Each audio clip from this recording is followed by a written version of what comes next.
Hey folks, welcome back to Gaming Garbage, where we chat about games, talk about the gaming news in the industry, and of course stream for fun. You know I messed up there. And, I know this is a gaming channel, but every once in a while we'll do an economic update. I keep up with a lot of the data myself, and I do this because I care and I want to share. And, it's not for everybody. If you just want the short end of the stick in the U.S. economy, and not just here, but kind of just about everywhere over the world, things are bad. And so, hey, thanks for tuning in. You can always find me at Twitch at gaming at Don't Tread on Thee, and YouTube at Gaming Garbage 22. For those of you that are staying, I'm going to go more in depth into this. This is just U.S. economy data. I've been keeping track of this since September of 2020 and learning about this. I also trade for fun, just to see if I can make a little bit of extra money, which I actually started making a little bit of extra money toward the end of last year. So that was pretty good. But yeah, I really want to get into this because this isn't, this is going to affect everybody. And I really think when we get to a point where we start caring about other people, when we start loving on other people, the world improves, society changes and gets better, and we feel like things are more wholesome, that we don't have to be leery or kind of not trust people, which generally speaking, society's kind of there. I mean, we kind of think, hey, we can trust to a certain extent, but I'm just trying to do my part to share information that I think can really help people. And some of you might have already heard this already, and that's fine. But this is really just to try to bring people up to date on how bad things are getting. So let's go ahead and dig in. So overall, the U.S. economy is slowing. 60% of the middle class is living paycheck to paycheck. Credit card debt is now over $1 trillion, which it's never been that high before.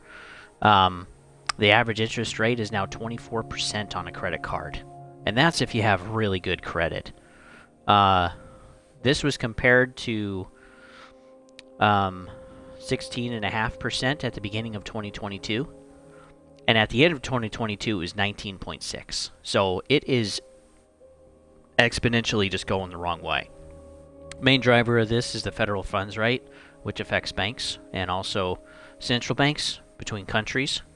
And so as their costs go up, so do yours. That's the short end of the stick. Student loans are also at $1.5 trillion. This has really been accelerating in the last, 5 or so years, even since before COVID. And it's really getting out of control. And just before Obama left office, all of the federal loans that people took went from 3 to 7%. So if you feel like you really haven't been paying it off, even since before COVID, that's why. It's because a lot of the payments weren't adjusted yet. And yeah, now you're paying an extra 4% on that loan, and you feel like you just can't get rid of it. And that's why. And I think that was a real bummer that President Obama did back then, literally months before he left office. That was really frustrating. Also, people are going to have to start paying those student loans. So if you didn't know, or maybe you're a part of the program yourself, there's like a 3-year forbearance program. But people have to start paying that back now starting this month. And so by the end of the month or by the middle of the month, whenever exactly your due date is, you have to pay it. And this isn't something you can wash away with bankruptcy. It sticks with you forever until you actually pay it off. And they don't tell you that either when you're getting these student loans. Ignorance is bliss, folks, until you're not ignorant anymore. This is going to affect a little over 40 million people in the United States. So to give you an idea, we have about 330 million total. But yeah, 40 million have student loans. And so this is going to affect people. They have to start paying this back. And on average, they have to pay back $400 a month. So some pay more, some are going to pay less. But having had student loans myself of $22,000, I can tell you how nice it is to actually pay it off. I can tell you how hard it is to actually pay it off. And I can tell you, too, just how much of a burden a big debt like that can be to the progress for your future life. And you really want to get rid of it, folks. You really want to get rid of it. So this is going to take about $1.5 billion out of the economy every single month when people start paying these back. And for those of you that can't pay, you just can't afford it because of inflation and the cost of everything else going up. Yeah, we're really enjoying that stimulus money now, because those were the real effects of the stimulus, the inflation. But yeah, this is going to take 1.5 billion out of the economy. So this is going to affect retail. This is going to affect discretionary spending. This is going to affect every single major company basically out there that sells things that people don't need, because people are going to take care of their needs first, and then gaming and alcohol and going to the spa and going to the racetrack or going shooting or some vacation or whatever, people will start paying for less of those. And we've already been seeing that in the economy since 2022 when stimulus money started running out for folks. 80% of taxpayers have less or equal to the buying power they had before COVID. So all of that stimulus money we had, which was about $9 trillion, and that doesn't include other forbearance programs and etc. But yeah, we had around $9 trillion in stimulus for child tax credits, for being a taxpayer, for whatever. And we got like 3 rounds of that. Some of us got 4 rounds of that. And all of that money literally did nothing. Like I said earlier, all it did was just raise inflation, make things more expensive, and then when the stimulus stops, the prices are still high because they lag, because they got to show a lack of demand first in order to go down. And so that's what we've been experiencing since 2022. And it sucks. And I've seen some things go down in price, but not very much. Some things, too, are still continuing to rise, like gas. Gas is still staying really high. Diesel has come down about $1 a gallon, which is nice. But that's not a good sign either, because that just shows there's less companies using trucks. Like Yellow is a transportation company. They're done. They went bankrupt just a few months ago. And they had like 20 to 30,000 employees total. And yeah, they just went straight to liquidation. There was no bankruptcy. There was no restructuring debt. There was no getting bought by somebody else. It was just over. And we're going to start seeing more of that too. Overall manufacturing is down. It's been slowing since 2022. And bankruptcies are up around levels since 2008, 2009. And so some of us maybe went through 2008, 2009. I was almost done with high school when we started going through that and was moving into college toward the end of that recession. But yeah, I remember companies folding up. I remember my parents talking about maybe having to move again if they lost their jobs, And what's crazy today is that there's now 9 storefronts a day closing. And that's actually higher than 2008. 2008, we had 6 to 7 storefronts closing a day. Also, 47% of companies are now giving less wages for starting employees, or no longer giving raises, period, as they're trying to just survive as a company. Because companies work so hard to get employees, and some of them are still working hard to get employees. But again, the company can only pay so much. Eventually, the company actually has to make money. Otherwise, they close. Just like Yellow, just like Bed Bath & Beyond, just like some of the banks, like Silicon Valley Bank. They actually have to make money, folks. And if they can't give you an increase in wages, they just can't. And I personally would rather have a job than just no job at all, because I wanted to make an extra $50 or $1.50 an hour. Because, yeah, it's not just you, it's for everybody. But, yeah, Walmart is already doing this. They're actually already providing less starting wages for people, and they've actually been trending that down for a couple of quarters now. The unemployment has been going up for the last several months. And it's been, pretty good. 3% unemployment rate is pretty freaking amazing. But again, people have started running out of that stimulus money. We can see that in the data, where people have been spending it down and they've been using credit cards a lot more all of a sudden. And then, now the unemployment rate is actually starting to go up, and we're at a 3.8. So we're almost at 4% now. And realistically, I think we'll get probably to 6.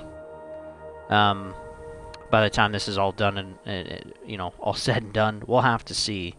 But job creation, too, they give numbers just like today, pretty much every month to see how many jobs they made. They don't really talk about how many jobs they've lost, but they always talk about how many jobs they've made. And they always have an estimate and stuff.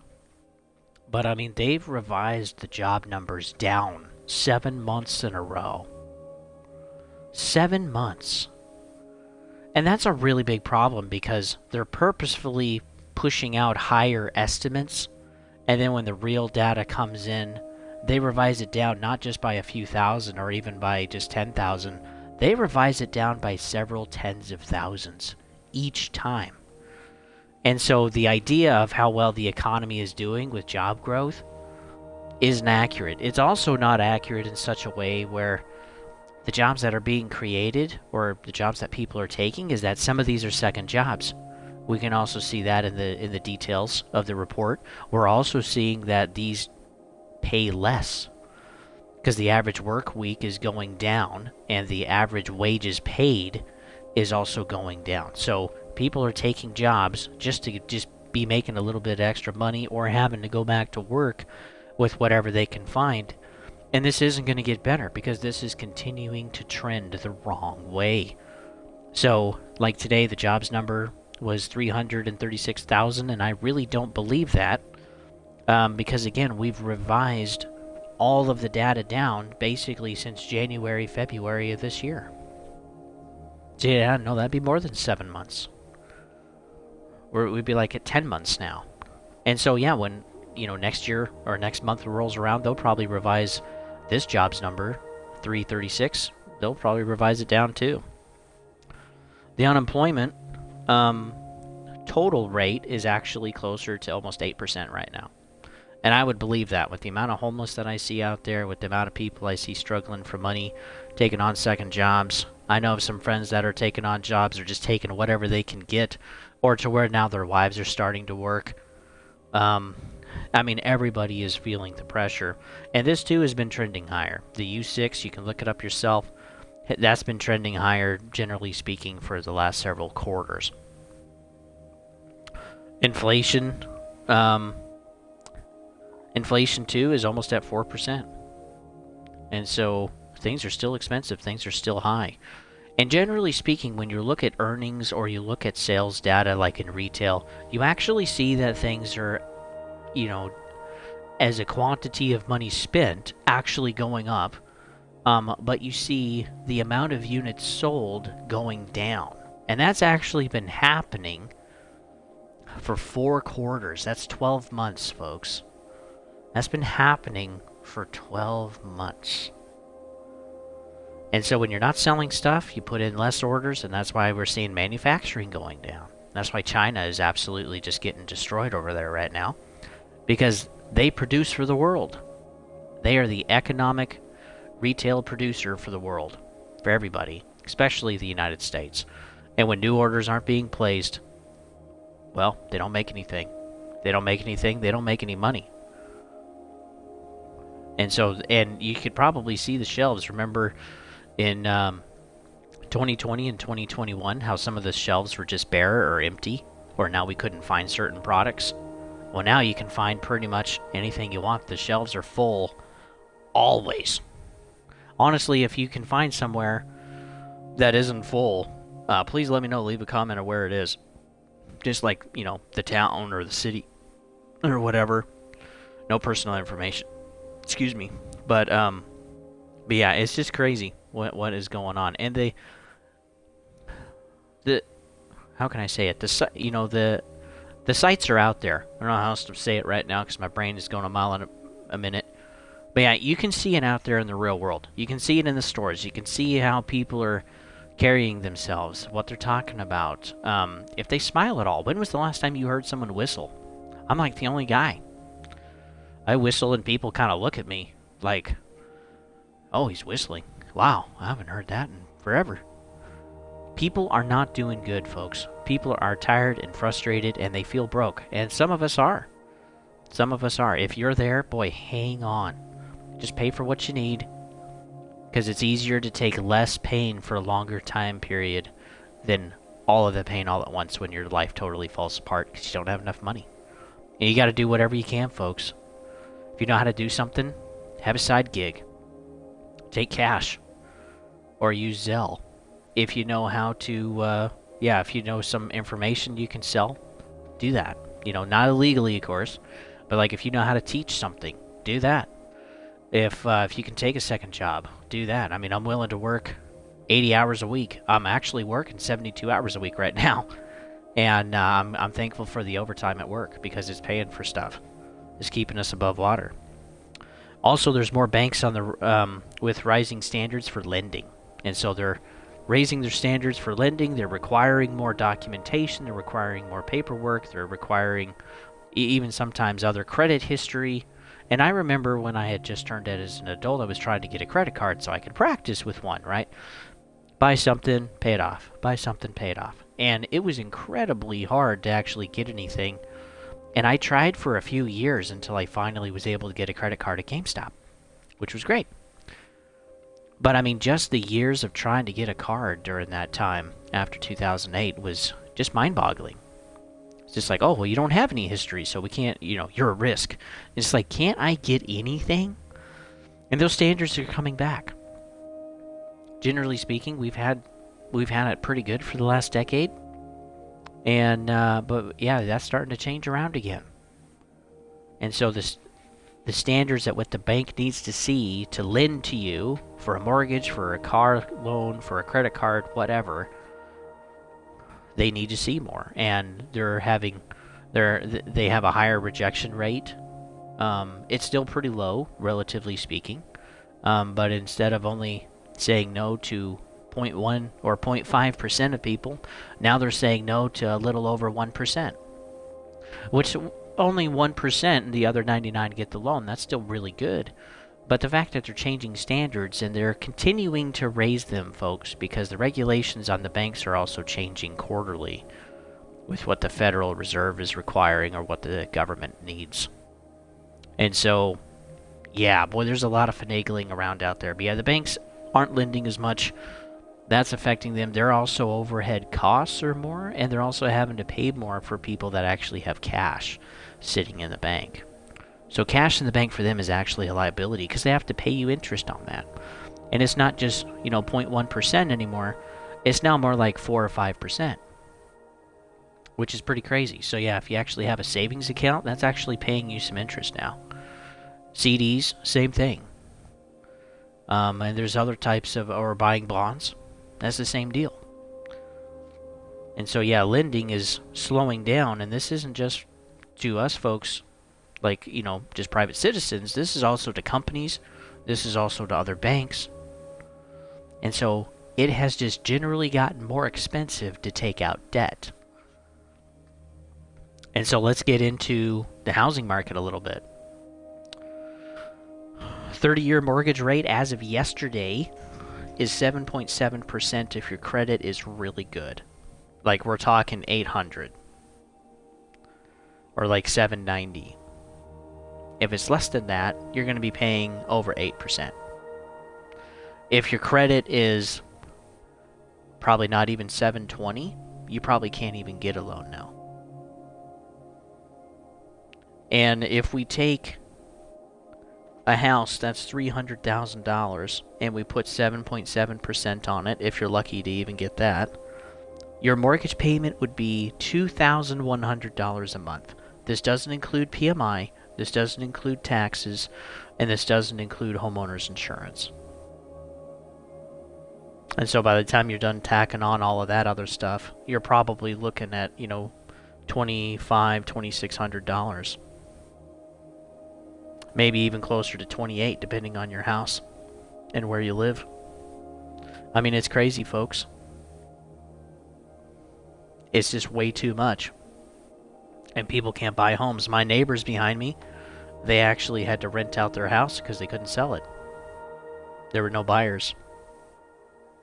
There's also more banks at risk. Again, we talked about the interest rate going up. Well, for cash, they have to pay more, and they make money off of lending. Well, if they're lending less, they're not making money. So they're getting squeezed on both ends as a bank. And so more banks are at risk, and this is especially for the mid and small-sized banks that are maybe in the billions or tens of billions of dollars, or maybe even like hundreds of millions if they're really small. But I mean, they're at risk because they're not making money like they used to. And they grew to a point where they could consume the amount of money they were making. Well, and now that they're making less, they have too many storefronts, they have too many employees, and you actually see places closing down. The Wells Fargo at my place, I don't see a single person walk in there anymore. In my town, we got one Wells Fargo, and I haven't seen a single person in there with the lights on for like a couple of months. Everybody just stands outside waiting in line to use the ATM. I've never actually tried to go in. I don't know if there's certain days, or maybe I should look that up. Maybe I should go try that. But I also went to another bank in the next town over, Chase Bank, and there was just one person in there. She was sitting in a chair just waiting for people to show up, and I was like, what are you doing? It's like, is it really dead today? Is it normally like this? And, you know, they got a small bank anyway. But yeah, banks are under stress. We actually had a bank close down. Bank of America. So yeah, that branch is gone. We also lost one of our Chase banks because they consolidated out to now just one location. And there was another bank, I can't remember. It was a pretty small one. But yeah, now that building, it just sits empty. So banks are under pressure, folks. They're not making a lot of money. Mortgage-backed securities, which is something that kind of helps the bigger financial markets work. You know, it's the grease on the wheels. It's kind of how they tend to make money. There's also like REITs and stuff like that. But yeah, REITs and mortgage-backed securities, they're all down. And like mortgage-backed securities, they're down about 9% from the beginning of 2022. That's a lot. Nobody wants to lose 9%. REITs are starting to go down too, where they've already losing several percent in the last few months. So banks aren't, and financial institutions, they're not making money right now that way either. I've actually shorted the housing market, and so far that's been a fairly good trade for the most part. There's also more foreclosure notices. Usually this number is maybe a few thousand, or maybe kind of 10 or 15,000 a month of additional foreclosures. Last month was 39,000 foreclosure notices to people around the country. And so that's more than double of what it usually is. And that too has been trending up. So people can't make their payments, or they're not able to work with the bank, or the bank is saying, no, we're not going to work with you. And so the bank just wants their house back so they can try to sell it. Inventory too has gone up 300% in my town since last year. We used to have about 40 homes, maybe. And now we got like 120, 130. I haven't looked at it this week. But yeah, the general thing, folks, is that everybody is earning less. Your banks, your businesses, you, your neighbor, your roommates, your family. Generally speaking, everybody is starting to lose money. And the way in which we've built our businesses, the way we've built our networks, the way we've structured our debt or taken on debt, well, that's not really affordable. And right now, the rates are still going up. Even without the Federal Reserve hiking rates this last time, the rates in the bond market are going insane. I mean, they're basically 5% now. And that's catastrophic. A lot of people, you know, had the bond market rates at 2%.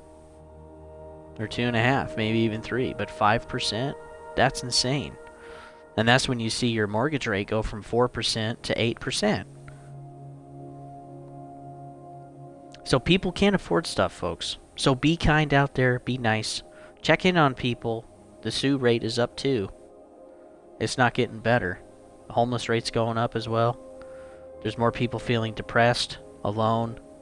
Man, check in on people. And hey, if you're not doing well, go get some help. Go talk to somebody that cares. So, this is a depressing one, folks, but I think 2024 is going to be awful. The data is just slowly getting worse, getting worse, getting worse. And it's been trending this way for, 18 months now. and it's just showing no sign of really getting better. We still have some up months, like with the jobs data this month that was released today. 336,000 jobs created, but when you look at the data, those people are taking part-time jobs, or they're taking jobs that pay less in wages. And so generally speaking, people are earning less money. And if you gotta sell, man, I would sell right now. Whatever it is. Like if you gotta sell your house and move, I would sell right now. I would sell it before the end of the month. If you gotta get a job, I would take whatever job you can by the end of next week. Just get something. I even had a buddy where I've had several where they've struggled so hard just trying to get a job, find a place to fit, where they can make enough. And unfortunately, you just gotta hold on, folks. Save up, get a good pocket going, and there will be a time where you can, push forward and actually progress forward in your life. And money helps you do that. So hang in there, folks. I hope you guys are doing well. If you do need some help, do some planning, talk to some people, ask for help. It's okay. Whether you're a man or not, doesn't matter. And folks, work on being helpful. I had somebody that their card was declined. Their debit card was declined at the store today, and so I paid for it. It wasn't a lot of money. It was just a couple items. But I mean, be kind out there. It makes a difference. And then just tell that person to just pay it forward. And eventually, we'll encourage each other by being kind. So hang in there, folks, and I'll see you on the next one.